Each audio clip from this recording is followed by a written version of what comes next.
रुद्र प्रचोदयात् स्वाहा इदं रुद्राय इदं मम ओम पंचवक्त्राय विद्महे महादेवाय धीमहि तन्नो रुद्र प्रचोदयात् स्वाहा इदं रुद्राय इदं मम ओम पंचवक्त्राय विद्महे महादेवाय धीमहि तन्नो रुद्र प्रचोदयात् स्वाहा इदं रुद्राय इदं मम ओम चतुर्भुजाय विद्महे महाकालाय धीमहि तन्नो श्रीराम प्रचोदयात् स्वाहा इदं महाकालाय इदं मम ओम सर्वशक्ताय विद्महे महाशक्ते धीमहि तन्नो भगवती प्रचोदयात् स्वाहा इदं महाशक्ते इदं मम बालकृजयावती।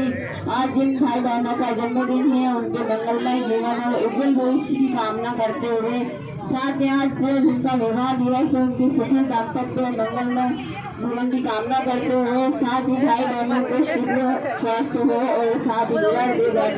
से जुड़े सभी परिजन के मंगलमय जीवन में आध्यात्मिक उन्नति हेतु विशेष आहुति ये तो भगवान को समर्पित करेंगे। ओम त्र्यंबकं यजामहे सुगन्धिं पुष्टिवर्धनं उर्वारुकमिव बन्धनामभ्यक्षयमामृताय स्वाहा इदं मामृताय इदं मम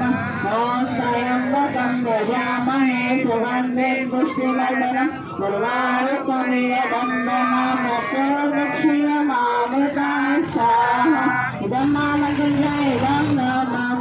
ओम त्र्यंबकं यजामहे सुगन्धिं पुष्टिवर्धनं उर्वारुकमिव बन्धनामभ्यक्षयमामृताय स्वाहा इदं मामृताय इदं मम। एक एक चम्मच जल छोड़ के आप इस तरह कर दें।